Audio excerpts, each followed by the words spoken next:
Hi, Oh, welcome back to the Sounds Like Freedom podcast. I'm your host, Deborah Henne, and I'm here with author and speaker Lisa Espinoza, who is a compassionate and she has a clear message even in the midst of the worst possible loss. And her message is that you can keep on living and joy is possible. When Lisa lost her son Chandler in 2019, she processed her loss every single day through writing. And now she offers this chronicle of hope to others walking their own path of grief through her book. First, brush your teeth. Grief and hope in real time. Lisa has been married for 42 years and is the mother of four, grandmother Mimi to two, and mother of two recalcitrant dogs, Pepper the wiener dog and Blue the golden doodle. Welcome, Lisa. thank you so much. I appreciate it. Yeah, I'm excited to have you here today because finding that hope and joy in the midst of loss, and to me as a mother, the unbelievable loss of losing a child, is just such a powerful message and something so many people need to hear. Can you talk to us about that journey specifically? Yeah, so I know I wrote in the book on one of the entries. I'm one of those people now, and you never think you'll be one of those. You never think I'll be one of those whose child is no longer on this planet in skin for me to hug. You just don't think that, and yet I find myself I'm one of those people. So Chandler, just a little bit about him. He was an overall lover of life. He was a golfer, dancer, hiker, surfer, uh, jumper offer of all high things. Uh, just anything that defied gravity. That's what he wanted to do from early on. When he was, I believe, was like 3 years old or less, he fell out of his toy box and broke his collarbone. That was the first. Um, and then many of those types of things to come, like Ms. Espinoza, your son broke his cervical vertebrae in a body surfing accident, but he's going to be okay. He'll be home later. Ms. Espinoza, your son picked up a rattlesnake and got bit, but luckily it was a baby rattlesnake, so they didn't really shoot all their poison, and he's going to be okay. Ms. Espinoza, your son has cut his leg on his BMX bike when he was doing a flip. He needs stitch. I mean, it just was always, always something. And so, but he just lived life with gusto. And one of the days he was riding the love of his life, his BMX bike that he had put together himself, with all the different parts that you do, the special pedals and the special gears and whatever, all the things. He was riding his bike to work because we don't live too far from where he worked. It was Christmas, nearing Christmas. It was December 15th, 2018. And I remember I was trying to plan a family, like, let's go look at Christmas lights tonight. I had bought tickets for something local where we could all go and just look at Christmas lights. So I heard steps on the hallway, and I didn't know which Espinoza it was because we have a group, there's a bunch of them. So I have four kids. So I was like, okay, whoever you are is coming down the hall. Do you want to go look at Christmas lights with us tonight? And then I hear Chandler's voice. Oh, I got to get to work, Mom. I work right now. Okay, honey, I love you. I love you too, Mom. So went about my business and went to do some shopping, get a phone call. Miss Espinoza, your son is at such and such hospital. He's been hit by a car. And I thought the thing that you think when you've heard that sort of thing for all of your kids' life. Okay, I'll get there. I'm sure he's going to be fine. And I said, is he okay? And he said, can you get here in 30 minutes? And it just hit me. This is going to be different. So I jump in the car, head to the hospital, and that was the first of 18 days of news that never got any better. He had sustained a severe traumatic brain injury. So how it was explained to us was that as if a painter takes a paintbrush, dips it in paint and like flicks it, and the paint goes all over the canvas. That's how diffuse, it's called diffuse axonal injury. That's how diffuse the injury was. It was through all parts of his brain stem. He had broken, like severed his spinal cord. So we knew he would be paralyzed, but we were already planning ahead. Before we understood the extensiveness of the brain injury, we were already figuring out, okay, he can go to maybe this rehab place. We'll retrofit our house so the downstairs will be all, wheelchair friendly. And we're certain that at some point in the future, we'll get a phone call saying, your son broke his arm because he did a flip off something in his wheelchair. Like, we just knew this, his life will continue and still be who he is. He'll just be in a wheelchair. And that's not how it all played out. So ultimately on December 1st, 2019, we lost Chandler. And it is the worst loss. There are really no words. There are no words to describe that type of loss and the suffering that we saw leading up to it. There are really no words for it. And now I'm in that club that no parent wants to ever be in. And somehow you do find the strength to get up. And as I titled my book, just first brush your teeth. And then maybe if you brush your teeth, you'll have the energy to get some clothes on. And then maybe if you get dressed, you'll feel like going downstairs and maybe get something to eat. And then you'll sit down on the couch and figure out what comes next. But first, just take that small step. Just first brush your teeth and then do the next thing. Wow, so powerful. So there was a gap, right, between the accident, the initial call, and and his passing. Yeah. So there's a whole process even in that. Well, Yeah. you are holding on to hope, but there's still a grieving process of his life is never going to be the same again. Our lives are never going to be the same again. Can you talk us through that? Because there are people that is permanent for them. Mm-hmm. They are in that phase of life Yes. is never the same, but that person is still in their body. They're still with us Mm-hmm. physically here on this earth. Can you talk to us about that part of your journey? Yes. So we knew that if he survived, and we were holding out hope that that was going to be the case, that everything, the biggest thought for us was, how is Chandler, who defies gravity at every turn for fun and pleasure, how is this kid gonna engage with life? How are we gonna set him up to be able to be the person he wants to be? I mean, we're thinking through, like, job possibilities, career possibilities, relationships. Like, what happens when his friends no longer just come, because in the beginning of anything, you've just got hordes of people, attention and support. What happens when that wanes? And will he be able to drive? Like, all of these things, all of these thoughts. But at that moment, the utmost thought is, he has to live. He has to live. But I know the reality is, had he lived, that at one point, that survival mode would have morphed into something like, okay, this is now a marathon. This is not a sprint. And for those who are in that situation, who have a loved one who has a chronic condition or illness, whatever it is, that there's not a, okay, tomorrow will be different. A month from now, it'll be okay. That takes a whole other level of persistence, faith, energy.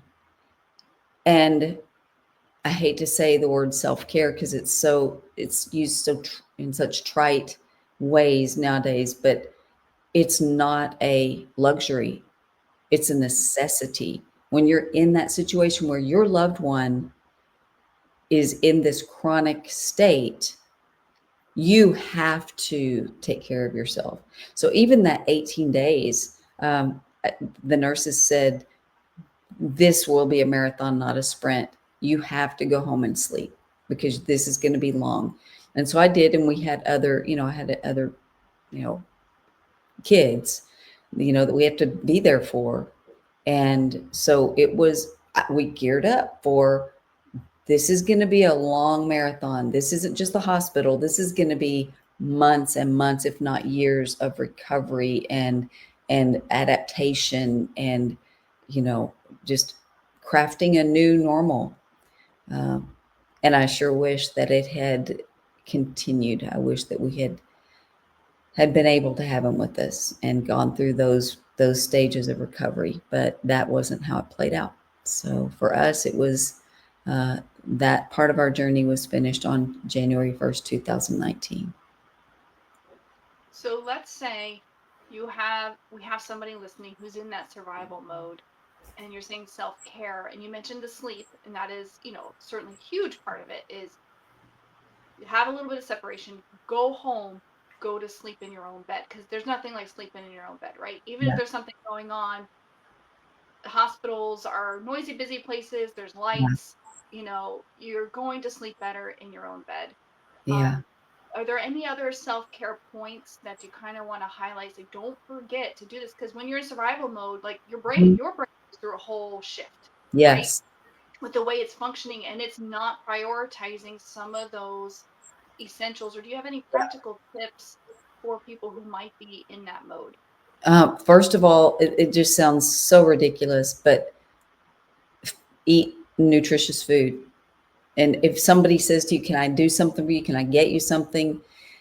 The thing that sounds the least repulsive to you, say yes. Go, can you please get me a whatever, a juice drink or a salad or whatever, even if it sounds like I can't eat. That's just the most basic of needs, that you just don't feel hungry. You just don't feel like you want anything, but just, you've got to eat good food. You've got to put something in your body to, so that you can be sustained through it. Anything that anybody says that resembles, "Can I help you?" Write down a list of things in your more lucid moments. Write down a list of things that would be helpful for you, whether it's, "Oh, can you water my plants?" So that's not even on my mind. Not that that's a big thing, but it blesses someone else when you can tell them, "Yeah, can you help me with this?" And then when you get home in days or weeks or whatever, then you're not staring at all of your plants are dead. And then that reminds you of this thing that you just went through, and you're, anything that you can think of that would be helpful in any way, write it down and let people help in any possible way. Yeah, so good. And I think even too, as you're talking about the nutritional aspect, you're not thinking about food, you're not really hungry. As No. somebody who might think about supporting somebody, maybe just bring them a smoothie Hmm. or like one of those Absolutely. veggie-based drinks, because Absolutely. they'll drink, they'll sip, and it's getting them that packed nutrition that their body needs, but they're not feeling like they need. Absolutely. Absolutely.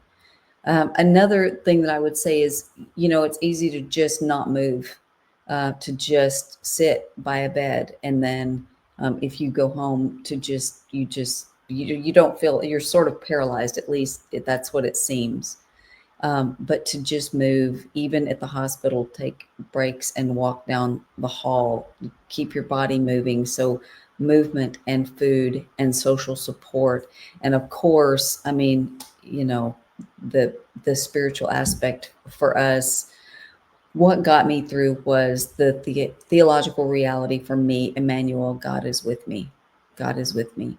And I just continually reminded myself, there were prayers, obviously unspoken prayers, without end, cease, just praying without ceasing.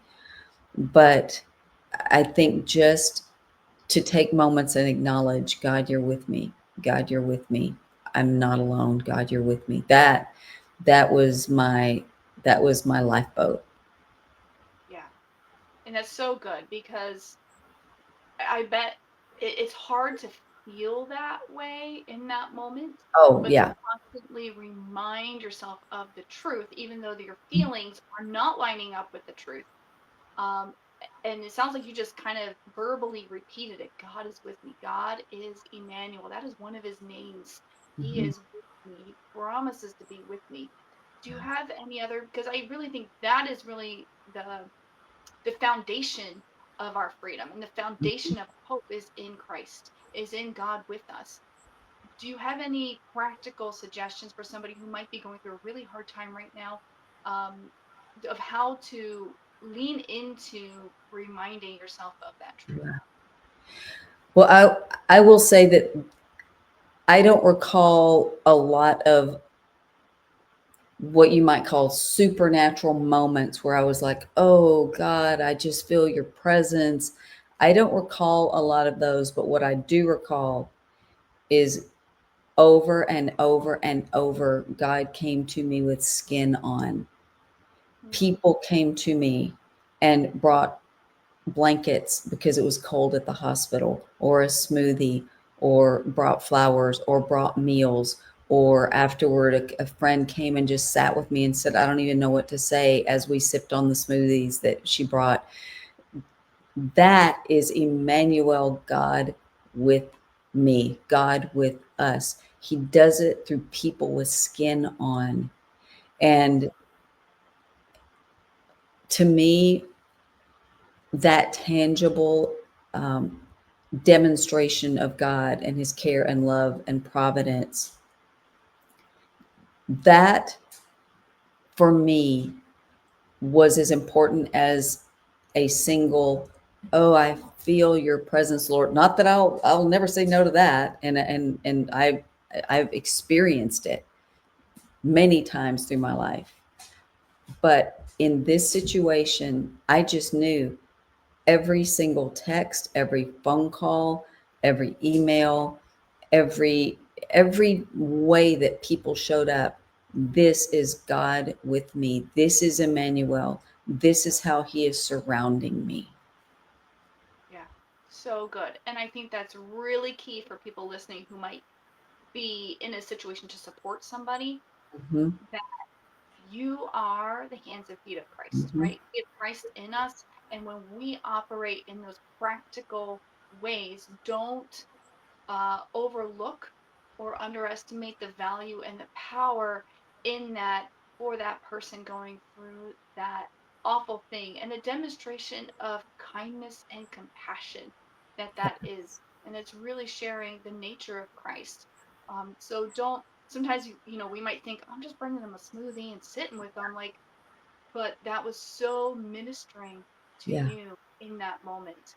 And so I Even just, another, and I just want to really hit home to everyone listening. What you said, don't underestimate the pragmatic nature of how God shows up. I had gone through Chandler's room. For one thing, it was a mess. I'm just gonna be honest. It was a big old mess. So I had a friend help me go through his room, and we put things in piles and groups and whatever. So his friends and of course my kids came, and I said, anything that's meaningful to you, you can take that. And so we went through, cleaned out the room, and put things on the wall that it's not like a mausoleum, it's not like a memorial site or anything, but it's you walk in his room and you see pictures of him and things that meant something to him. So I'd gathered up all these, clothes that probably three big bags of clothes that people had already gone through. I put them downstairs. I had scheduled a charity pickup with the local charity, donation truck, put it out on my front porch, and I get a text saying, we're going to have to cancel. We're not available. We're not going to be able to be there till next week. Well, under normal circumstances, no big deal. Drag that back in the house and we'll wait. But in this situation, it broke me. And I was like, I can't go out there and pick up these pieces of my son and haul them back in. It took enough to get them out there. I can't do this. So I just put it out on Facebook. Does anybody know someone who can do a local charity pickup like now? And within, I mean, an hour, 2 hours, someone had already, they just did it. And they let me know, hey, we came and picked it up and we're taking it to a donation site. That right there, it took the world off my shoulders on that day. And how practical was that? Yeah. So good. So good. So again, don't underestimate the power of the practical, Hmm. the everyday, the little, to minister to somebody, whether they're going through something really big or even not. You know, Absolutely. You lose a pet and you can't find your way out of your, paper bag. It's loss has so many shapes and colors and sizes, and I don't want to minimize any loss. I'm also going to say I've lost my mom, I've lost my dad, I've lost many people through my life that were meaningful to me. And I mean, the shape of losing a child definitely has its own shape. And I'll say when we lost one of our dogs, just a couple years after we lost Chandler, oh my gosh, it just hurt so profoundly. Um, and even in that, someone can show up in the loss of a pet. Someone's hurting, someone's lost something that means something to them. And still, it's in the practicalities that we can say, oh my goodness, that was like God was skin on right there for me. yeah, absolutely. So good. So we can all take this and lean into those practical, everyday ways to show love, to show support, to be the hands and feet of Christ. And if you are the one going through it, just find those times to get away, take a little walk, sleep in your own bed, get those nutrient dense drinks and foods into you, and remind yourself God is with me. God is my hope. I have hope in Christ who is with me in this situation. It is not good, but God is good and God is with me. So again, and I'm going to put up your website here, lisaespinoza.com. Mhm. Oops, I kind of have a .com instead there's a .com. I got a fat finger there. Sorry, guys. That's So okay. anyway, lisaespinoza.com with an M. Go ahead and tell us what people can find on your website. Yeah, so on my website, I just I have a couple of books. One is, of course, First Brush Your Teeth: Grief and Hope in Real Time. The other is called Days of Whine and Noses: Pep Talks for Tuckered Out Moms. And little did I know back when I wrote that book, when Chandler was just a little guy, and I wrote this in little bite-sized chapters that will encourage a mom, and they're just long enough you can quickly read one while you're on the toilet with little fingers reaching under the door, mom. And so I wrote that book to encourage moms that what they're doing in the wiping the noses and the bottoms and all of the things with the young ones, it's of the utmost significance. That's my heart, is to let young moms know you feel like your days are just, it's the same thing and people tell you it just goes so fast. Really, just enjoy it. It goes so fast. And some days you're like, I wish it would go fast. That's what this book is about. And little did I know that all these years later, I'd be writing a different book about one of those little guys in Days of Wine and Noses. So that's another resource that I have. I really have a heart for coming alongside people in seasons of life that have challenges, but also to know that there's so much to learn, so many ways to grow, so many ways to experience God, so many beautiful things in the middle of whatever season it is. There can be joy and hope in the middle of all of it. Yeah. Absolutely. So good. So go to her website, lisaespinoza.com, check out her books. And don't forget to swipe, tap, or click over to deborahhenne.com. Follow me on social at the X, Instagram, or Facebook at Deborah Henne Author. And let's not forget to tune into our thoughts to make sure they sound like Jesus's, so they sound like freedom.